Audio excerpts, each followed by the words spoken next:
હું અગાઉ જેમ કહું છું એમ કે કોઈ પણ તમારે કુર્તી બનાવવી ને તો પેલા ડિઝાઇન નક્કી કરી નાખવાની. તો હવે આ હું કુર્તી કેવી બનાવું છું કે આ પાછળનું ગળું થોડુંક નાનું રાખી અને આ રીતે આ કોલર દેખાય કુર્તીના, આ રીતે આ કોલર કુર્તીમાં દેખાય, આ રીતનું મારે ગળું બનાવવું છે. તો કુર્તી કેવી રીતના કટિંગ થશે એ આપણે જોઈ લઈએ.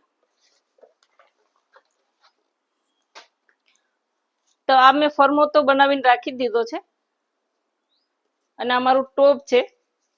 તો પેલા તો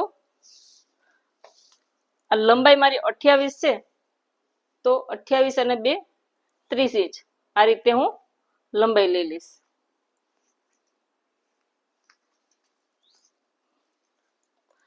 અને પાછળનું ગળું એને હું 1 ઇંચ નાનું કરી નાખીશ આ રીતે. અને બાકી જે છે આ પાછળનું ગળું, એવી જ રીતે આ શોલ્ડર, આ બગલ,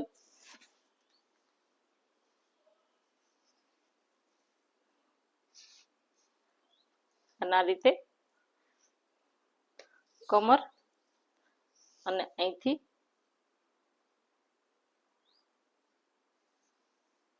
કુર્તીમાં આ રીતે સીધો પણ આપી શકાય ઘેર, આ રીતે.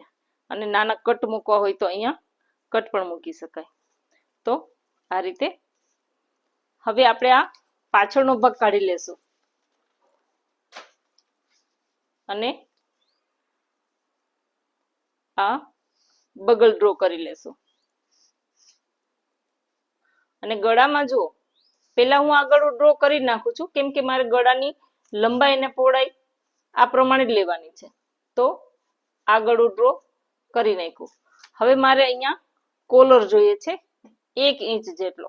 તો હું આને અહીંયાથી 0.75 કાપીશ, 1 નહીં કાપું કેમ કે અહીં સિલાઈમાં જશે એટલે આ 1 ઇંચ પહોળો થઈ જશે.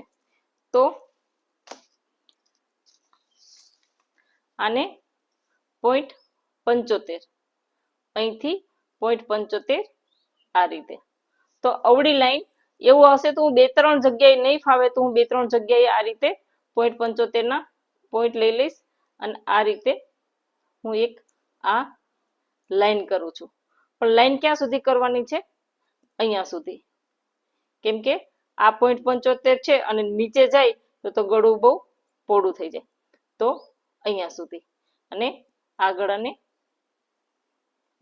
લંબાઈમાં આટલું જ રાખવાનું છે, પહોળાઈમાં ખાલી 1.75 આપણે વધાર્યું છે, પહોળું કર્યું છે, બાકી એની આટલું જ રહેશે.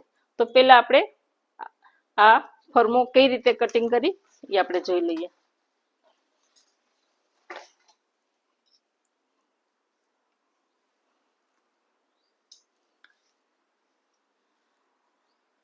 તો આપણે આ એક્સ્ટ્રા કાપડ કાપી લઈએ.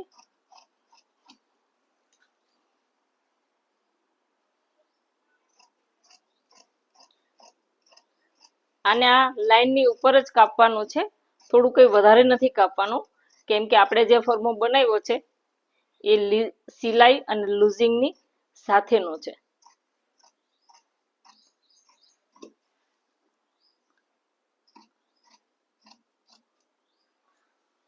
આ પાછળનું ગળું એ પણ જો આપણે આટલું નથી કાપવાનું, આટલું જ કાપવાનું છે, જે નોર્મલ આપણે છે એ.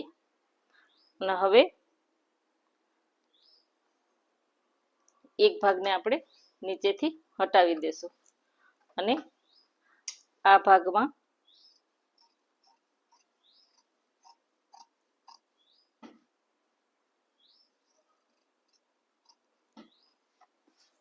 અને આ ગળું.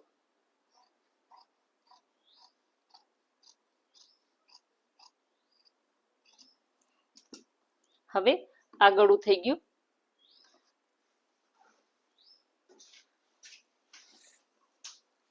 આ જ ગળા પટ્ટીને આપણે અહીંથી 0.75 આ રીતે લાંબી લઈ જશું. અને આ ગળા પટ્ટીને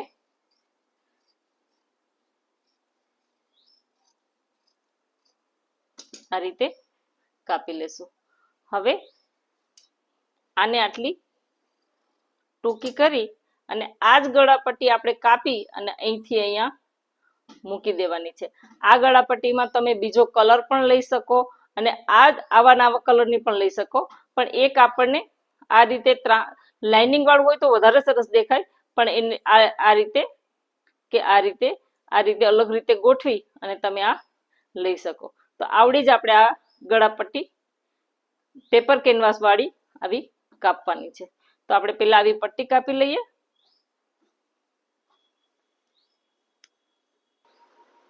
આપણે જે કેનવાસ છે કેનવાસમાં આવડી જ પટ્ટી કાપવાની છે, આવડી જ લાઈન કાપવાની છે.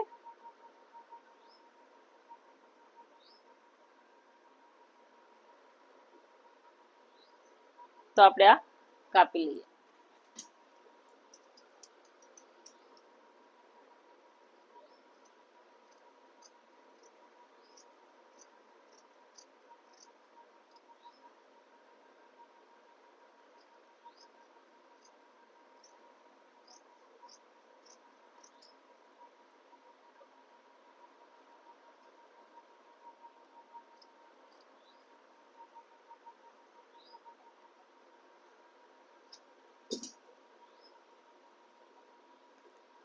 આપણી આ પટ્ટી કપાઈ ગઈ છે, એને અહીંયા કાપી લઈએ વચ્ચેથી. તો આ રીતે થઈ જશે, આ રીતે. તો પેલા આપણે આના આ કાપડ કાપી લઈ આવું.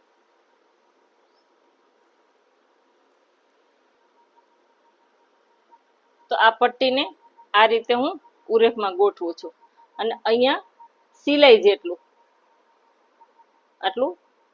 સિલાઈમાં જાય એટલું હું થોડુંક એને વધારે લઈશ.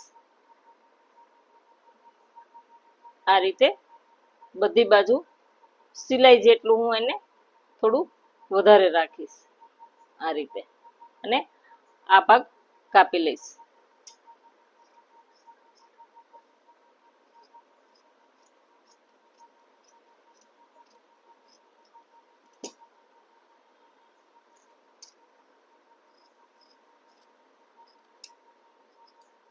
થોડું વધારે જ કાપ્યું છે,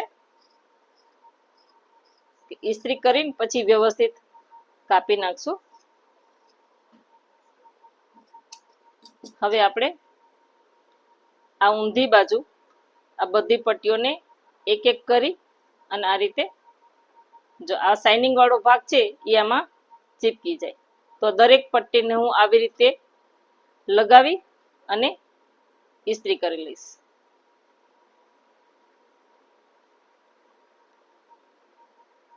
આ રીતે.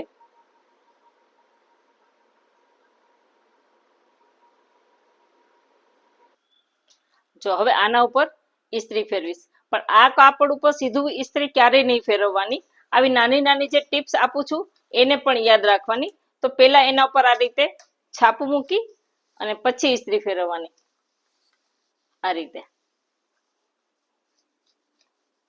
છાપું મૂકીને ઇસ્ત્રી કરવાની, સીધી એના ઉપર ઇસ્ત્રી ફેરવવાની નહીં.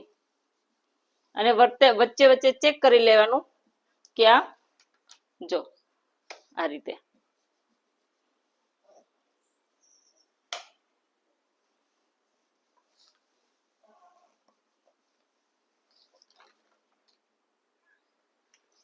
વચ્ચે વચ્ચે ચેક કરી લેવાનું, ચીપકી જાય ત્યાં સુધી આ જ રીતે ફેરવવાનું. છાપા ઉપર સીધા આના ઉપર ફેરવો એટલે આ ઓલું થઈ જાય. જો આ હવે આ ચીપકી ગયું છે, તો હવે આ આપણે રેડી થઈ ગઈ છે. બે પટ્ટી સામસામી થશે. જો આ બે પટ્ટી આ રીતે સામસામી થઈ, એને આ રીતે ભેગી કરી નાખો અને આ બે પટ્ટી આ રીતે સામસામી થઈ અને આ રીતે ભેગી કરી નાખો. તો આ પટ્ટી આપણી રેડી થઈ ગઈ છે. હવે જે આપણે આ એક્સ્ટ્રા કાપડ પડ્યું છે આમાંથી બાય સ્ટીચ કાપી લેશું.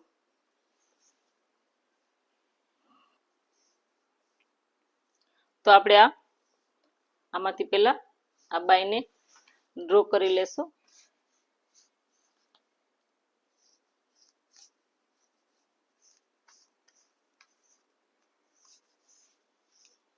અને કાપી લેશું.